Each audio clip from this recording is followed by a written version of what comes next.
And we're back with part 2 of our interview with Nikola Popovic, our audio engineer for the show. In part 1, we discussed how Nikola's farm upbringing set a good foundation for health until it was taken away when his family was forced to move. In this part of the show, we'll talk to Nikola about the many ways his life and health have improved since adopting a nourishing real food diet. He also issues a plea to others who have improved with nutritional changes to tell us your stories. That's coming up next. We interrupt this program to bring you a special report. If you're still confused about what to eat and not getting the results you thought you'd get by going organic, go to nutritionheretic.com and download the shit list of 7 health foods to avoid like the plague for free. The shit list details what health food companies want you to believe about the crap they peddle and why the real foods they're meant to replace are far better. Stop letting big health food dump all over you and download the shit list today.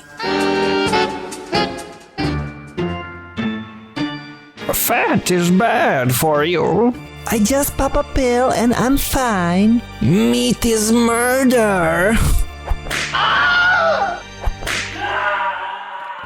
It's time for bad food punishment. It's time for real nourishment. It's time for the Nutrition Heretic. The following program is provided as information only and may not be construed as medical or health advice. It is not intended to diagnose, treat, or cure any disease. No action or inaction should be taken solely on the basis of the information provided here.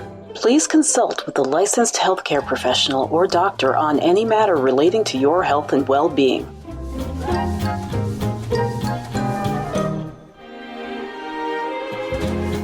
We're rounding out our time. We're at about 38 minutes here, and I could talk to you all day, as you know. But before we go, tell us, what are some of your favorite foods now that maybe you had forgotten about, or maybe just things that you're trying for the first time? Well, a good example. I made chestnut chocolate spread today, first time in my life.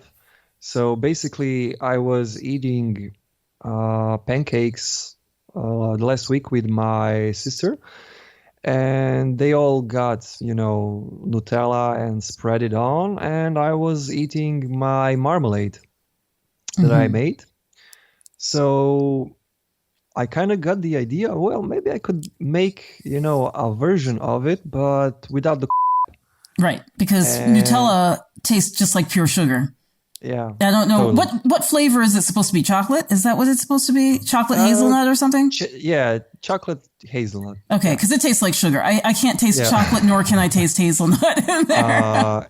It's very dependable on where you get it, because it's not made the same for all different the countries, markets. Yeah, different markets, different rules. For example, the American versions of anything have a lot more sugar than the European. And if you come to a supermarket in the US, the first thing you smell is sugar. Sugar, yeah. Like literally, you walk in the door and it's like somebody just like walloped you in the face with sugar, with a bag of sugar, because that's all you can smell. Yeah. So to get back on the topic, well, more or less, the main... I couldn't say that I have a favorite food, They're all favorite. If they taste good, they're my favorite. But let's say I could say it like this. So there are foods that I cannot almost live without. Not that it's that important, but I'm used to consuming that much. For example, my typical breakfast looks like this. I fry 4 eggs. 4? Okay. Yeah, 4 every morning. You're a growing boy. Even 5. Yeah, sometimes it's even 5. Wow. And I do have a couple of slices of ham. No ham. Bacon? Sorry, bacon, right. Bacon. And I have a large amount of sauerkraut. And I have garlic, around, 2 pieces of garlic. Okay. and sometimes there's bread. It used to be dark bread because I baked my own before, but now I don't have as much time to do it, so I generally avoid bread or use just a little bit. Right. And a big cup of raw milk, or sometimes if I don't have milk that day, I drink a big cup of bone broth, which I drink every day anyway. So that's awesome. That's my morning routine. And then for lunch, it's usually something cooked with vegetables and meat. And for during the day, of course, fruit and anything else I can find to snack on. And in the evening, I just go freestyle on the fridge. Right. Yeah. So your main meal is still lunch. Yes. Where you are. And so in the evening, you're having more like supper. Like what we would call supper, kind of. Where it's not necessarily even something cooked. Sometimes it's like for us, depending on how busy the schedule is. But yeah, sometimes our dinners end up being kind of like a salad with maybe some tuna thrown in, or actually I just got cauliflower today, so I might make an omelet for dinner. With some like a cauliflower omelet. With lots of garlic in there for dinner. We kind of, there were a couple of weeks there where we were just all so busy, even though I was feeding the kids like a real lunch, but, I was not eating enough lunch. But by the end of the day, I'd been driving around so much. We were really just assembling leftovers. So one night it was just some gourmet cheese and, dried fruit and salad vegetables.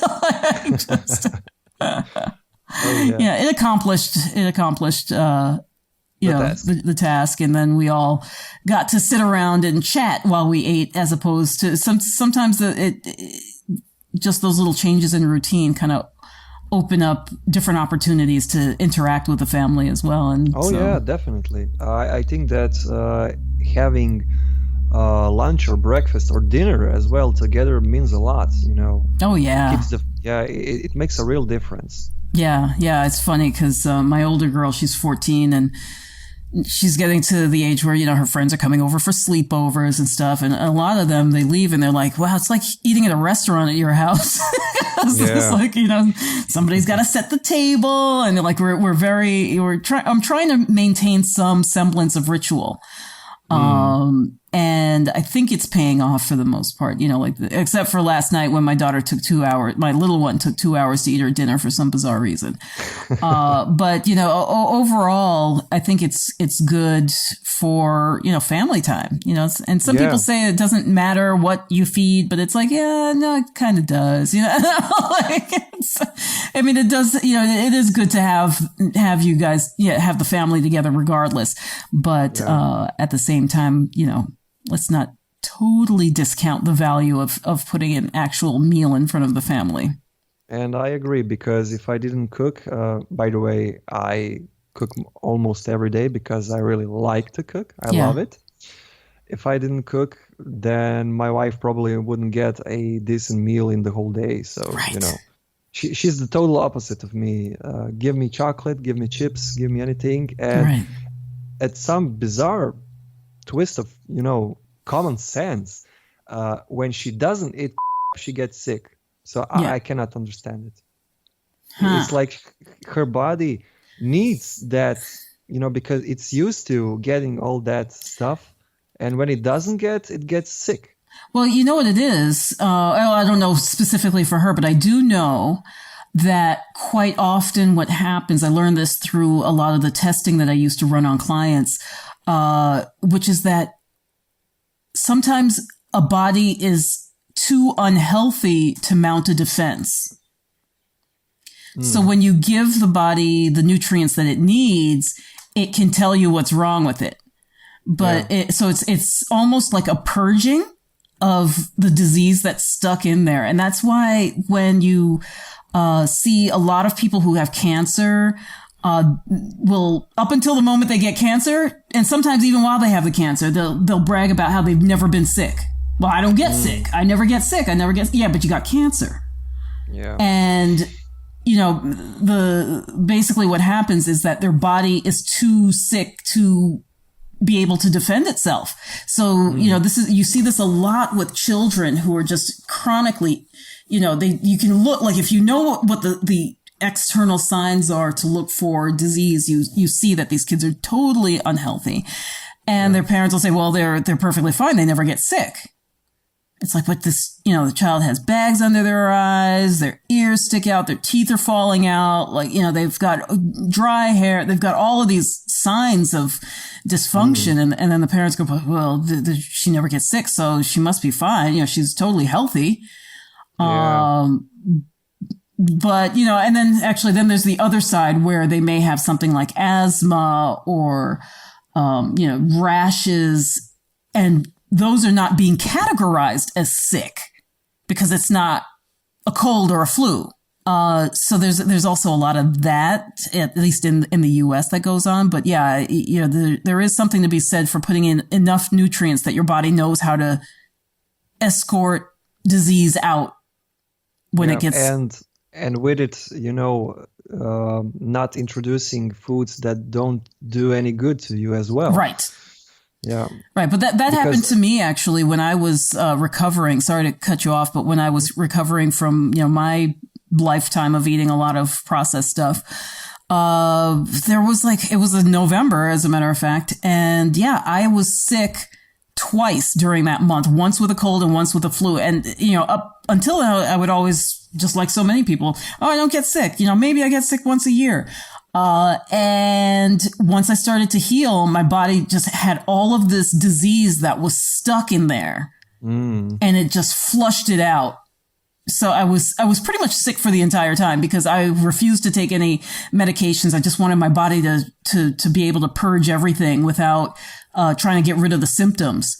Yeah, naturally. Right. And just let the body do what it needed to do. And so I spent probably about 3.5 weeks laying on my couch trying to get better. But since then I did go through a very stressful period where I was getting sick almost once a quarter, 4 times a year. But other than that, particularly stressful period in my life, I've really been able to keep the constant colds and stuff at bay. Yeah, that's cool.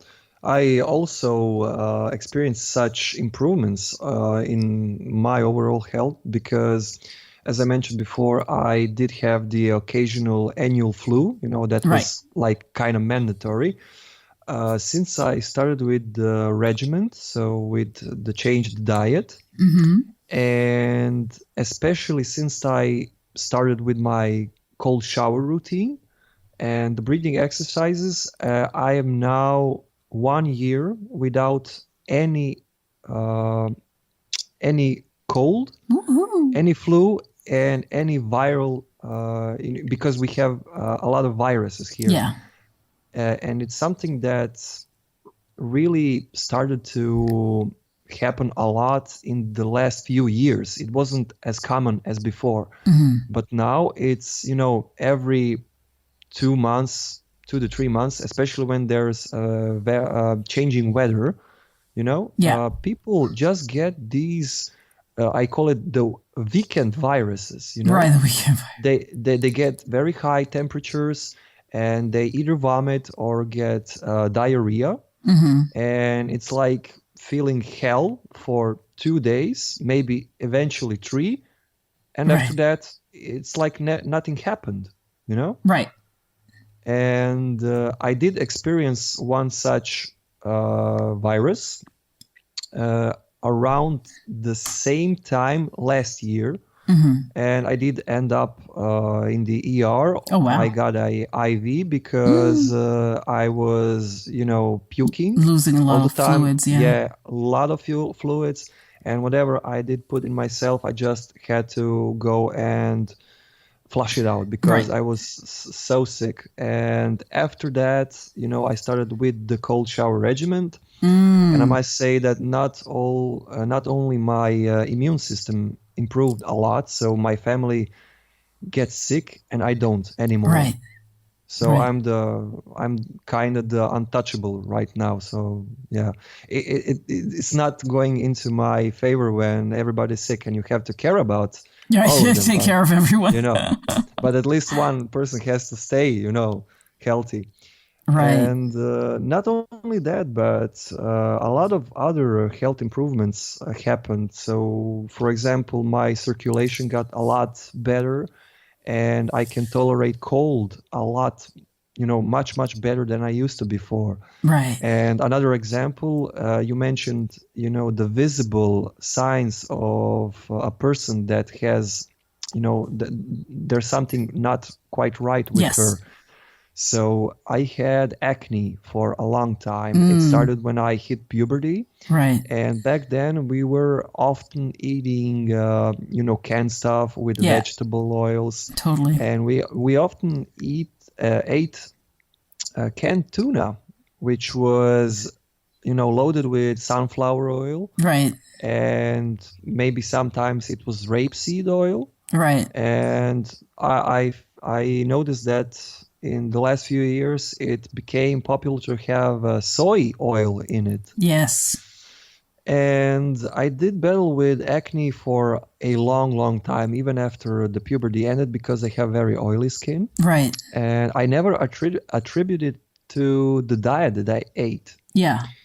And I can proudly say that now, after almost, it'll be in the next year, in July, it will be 2 years since I started with this new regimen.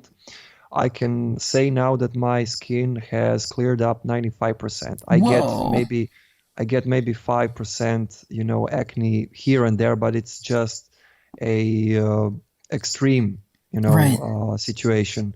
I had a lot of blackheads, so these blackheads would then infect. Yeah. And they would just become these underskin.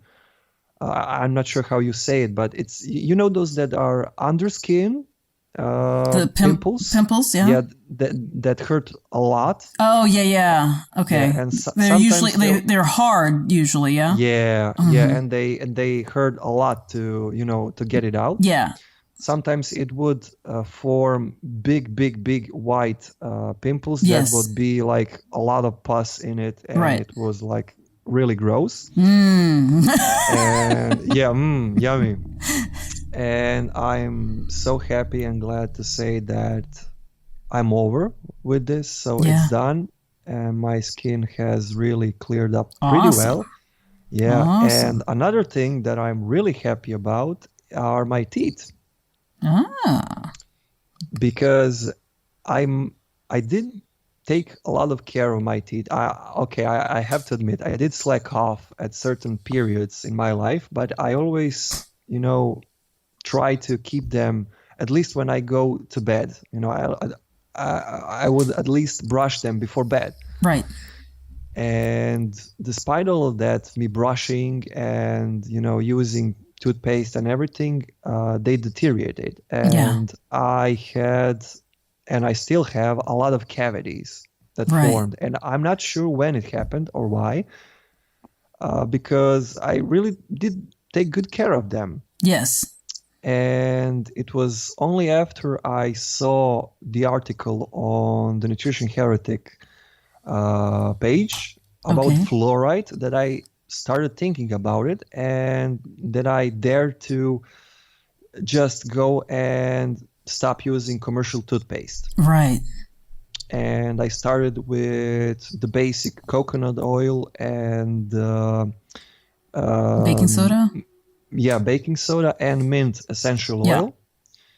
And within a month of using it, my cold sensitivity was gone, my heat sensitivity was gone, and my sugar sensitivity was gone because before that, every time I put something sweet in my mouth, it hurt. Wow. And cold and hot, it did hurt a lot. Right. And after a month of using this stuff, it helped me a lot. And I was really happy with that, but I knew I had, cavities and that I will have to go and get them fixed. And that was a big problem for me Right. because I have a big fear of dentists. And for a good reason. Yes, for very good reason. Well, it was kind of, another tragic story of my youth. I have them plenty. So we had this really awful dentist. It was a woman. I don't know how old she was, but she was really big, and I don't think she was very happy in her life. I believe she was very frustrated. And she took that frustration on her patients. Oh, God. Yeah, I think they wrote an opera about that. Yeah, I was just a kid, and I remember that I went one time to get my teeth done because it needed drilling. It had a cavity. And it hurt me really, it's really bad. And I told to her that it hurts me. And she just, put that drill in and, whoa, what's that for you? Come on, be a man. Right. She just kept shoving it in and it really hurt. I didn't get any anesthesia, nothing. Wow. And from that point on, I think the last time that I was seeing my dentist, and I must say this, so she did a really bad job at it because she used, when she pulled one of my baby teeth out, it was really rotten.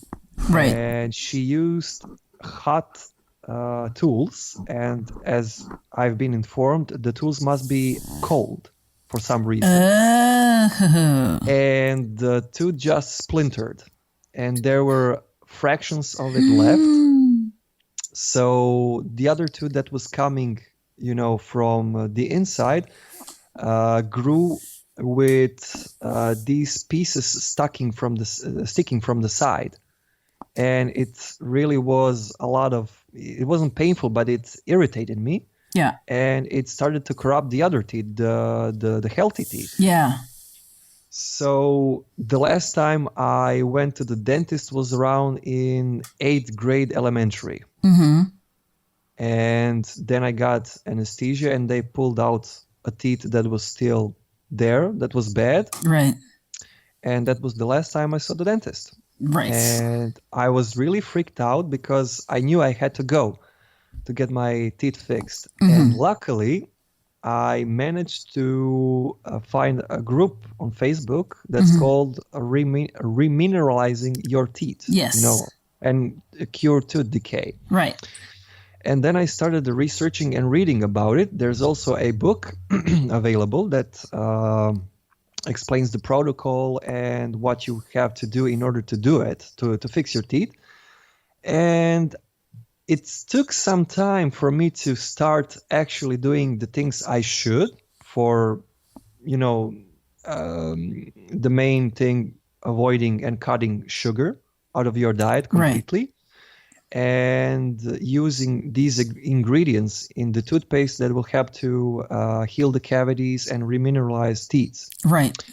So it took a bit to get started, but when I got started, I started to see some results pretty quickly. Right. And it really encouraged me to go on and to perfect the toothpaste that I'm currently using. And it really acted as a push to continue drinking bone broth every day and raw milk because it's part of the protocol. Right. And I am really happy to say that after around 2 months, I gotta say I didn't stick to the protocol, as I should. Right. I did eat sweet here and there, and I did eat, carbohydrates, right. The wheats and so on and so forth that I shouldn't. Right. But even with that, I saw a big improvement. Right. And my cavities are slowly but surely healing.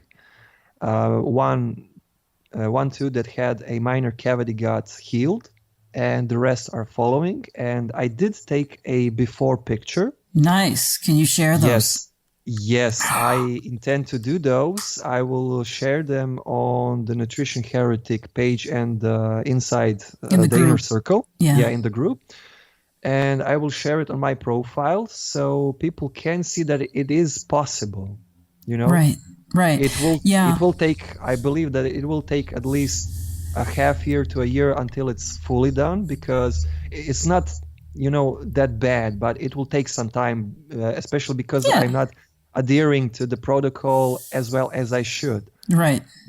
But you do the best when you it's can, done, you know. I do the best I can. Yeah, Ramil Nagel, who wrote that book, he's I've known about him for some time, and he's been espousing the same diet that I'm recommending to people, So it's good to see how they all, kind of come together. I mean, he's going for a very specific thing, so definitely more rigid. He's more rigid in a lot of different ways. We'll talk about that off the air.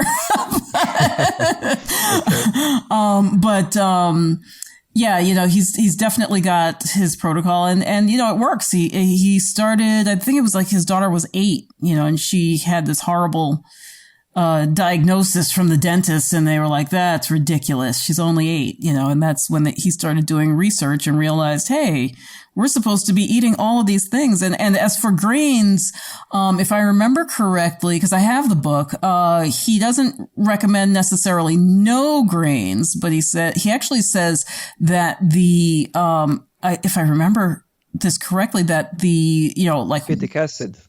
Well, right. The phytic acid is the problem. And he says, if you are going to have grains, you're better off having small amount of, white bread, as long as it's not the bleached kind. But he's like, you're better off with like white bread and white rice. And there's actually more and more evidence showing that may be, at least for some people, better. We know that, all of Asia, for example, eats white rice. Not saying that they have the best dental health in the world. But the phytic acid and the B vitamins are basically all that's fed to animals. And then we eat the animals and we get all the vitamins and minerals through them, as opposed to trying to extract it from what for humans is an indigestible substance. So that's kind of an interesting take, particularly when it comes to, bone and dental health. Yeah, for sure.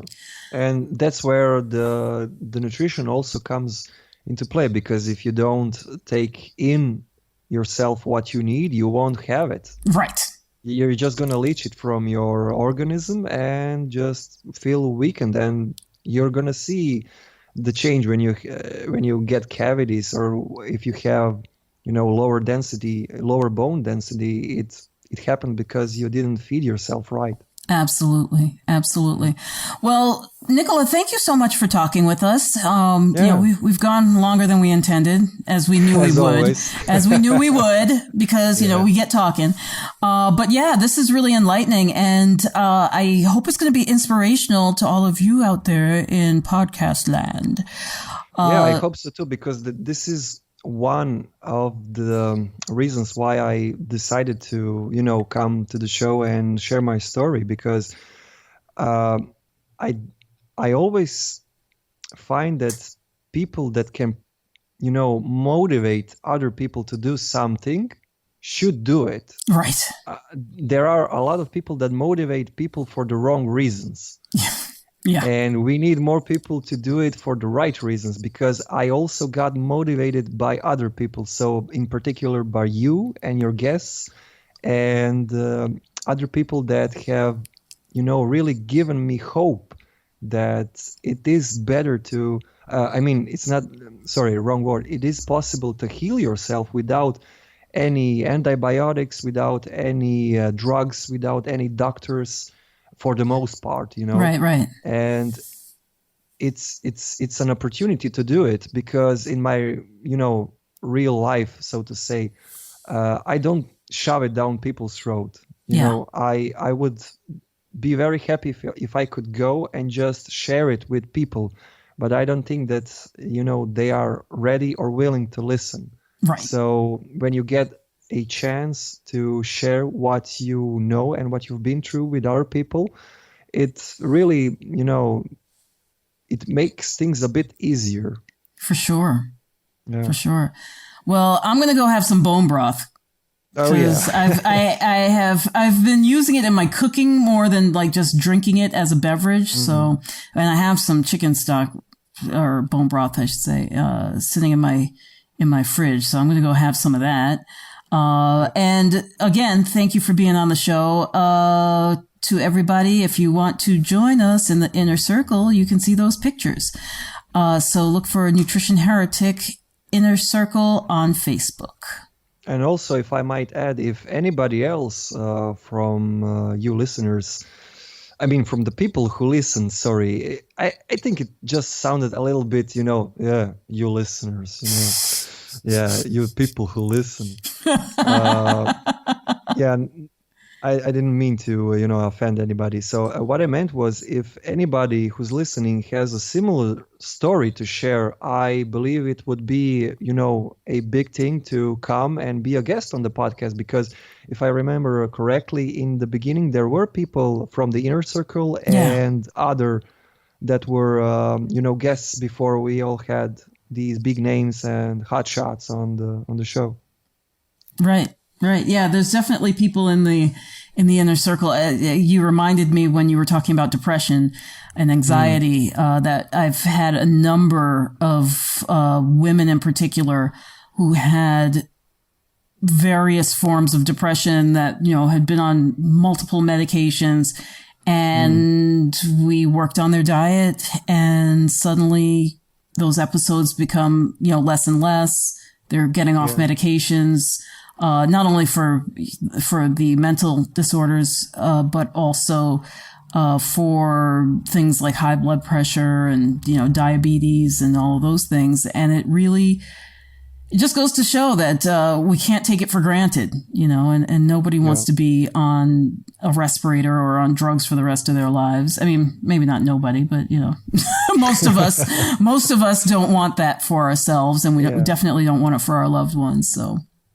Yeah, and I must add to that, I also beat depression. I'm saying it beat because I'm totally sure that this time it's, for good. Right. And I have to say that it started with changing my diet, with the nutrition. That was the trigger for that as well. Right. So you never know how far you will go if you just make that first step. Right. Awesome. Well, thanks again, and we'll see you around the interwebs. Oh, yeah. All right. Ciao. Ciao, baby. The Nutrition Heretic Podcast is a production of Savor the Journey, LLC. Our audio editor is Nikola Popovic. Our podcast manager is Crystal McLean, and our operations manager is Michelle Med. I'm your host, Adrian Hugh, the Nutrition Heretic. You can find us at the new and improved nutritionheretic.com, where you can download the Nutrition Heretic's free shit list of 7 health foods to avoid like the plague. You can also listen to previous episodes at nutritionheretic.com/podcast. Be sure to like us on social media for updates. Our Facebook page is facebook.com/nutritionheretic and on Twitter @NutriHeretic. Contact us with show ideas, questions, or if you want to be a guest. And don't forget to rate our podcast on iTunes and Stitcher.